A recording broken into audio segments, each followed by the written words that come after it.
এই যে এই সফেদা গাছের ডালটা ভেঙে গেছে, আর এই ডালে কিন্তু প্রচুর পরিমাণে সফেদা ছিল। তো সফেদাগুলো এখন সংগ্রহ করছি। আসো একটু এদিকে দেখাও। এই যে এই ডালেও কিন্তু এই যে সফেদা আছে, আর সফেদা কিন্তু মানে কয়েকটা পেকে গেছে। আমি দেখি যে আশেপাশে আরো আছে কিনা, খুঁজলে অবশ্য আরো পাওয়া যাবে।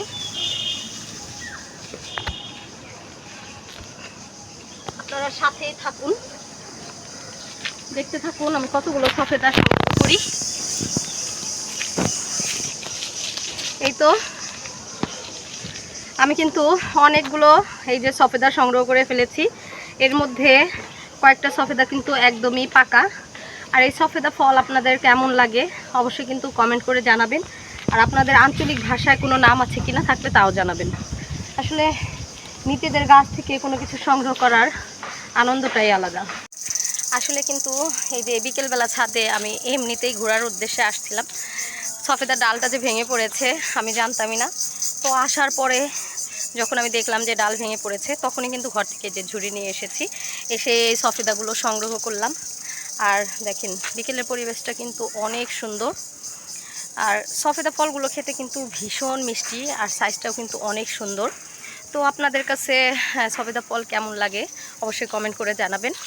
আর আমার ভিডিওগুলো যদি আপনাদের ভালো লেগে থাকে তাহলে লাইক করবেন এবং আমার চ্যানেলটা সাবস্ক্রাইব করে আমার পাশেই থাকবেন। যারা আমার ভিডিও দেখছেন নিয়মিত তারা হয়তো বা অনেকেই বুঝে গেছেন যে শিক্ষকতার পাশাপাশি আমি কিন্তু কৃষিকাজ করতে ভীষণ ভালোবাসি। আর আমার কৃষির ভিডিওগুলো আপনারা খুব বেশি পছন্দ করছেন, তাই আমিও চেষ্টা করছি কৃষি নির্ভর এবং প্রকৃতি নির্ভর ভিডিওগুলো আপনাদের সাথে শেয়ার করার জন্য। তো এরকম ভিডিও এবং কৃষি নির্ভর ভিডিও, ছোট ছোট টিপস, সেই পাশাপাশি শিক্ষামূলক ভিডিও যদি আপনারা পেতে চান তাহলে অবশ্যই আমার চ্যানেলটিকে সাবস্ক্রাইব করে আমার পাশে থাকবেন। অনেকগুলো সফেদাই কিন্তু আমি পেয়েছি।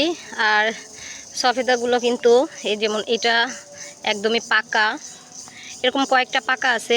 আর সফেদা ফলগুলো খুবই সেনসিটিভ, মানে আমি খেয়াল করে দেখেছি যখন এই যে গাছ থেকে আর কি লাঠি দিয়ে পাড়া হয় তখন যদি একটু নিচে পড়ে বা সফেদার গায়ে যদি একটু আঘাত লাগে তাহলে কিন্তু সেই সফেদাটা আর পাকে না, একদমই নষ্ট হয়ে যায়। এই ফলটাকে খুব যত্ন সহকারে আর কি পাড়তে হয়। তো সহজে কিন্তু এই গাছের ফল আমরা খেতে পারি না, কারণ পাড়ার লোক নাই। ঝড়ে এই যে গাছের দেখেন একদম গাছের মাঝখানের অংশটা আর কি ভেঙে এই যে এইভাবে ছাদে পড়েছে, যে কারণে আজকে কতগুলো সফেদা সংগ্রহ করতে পারলাম।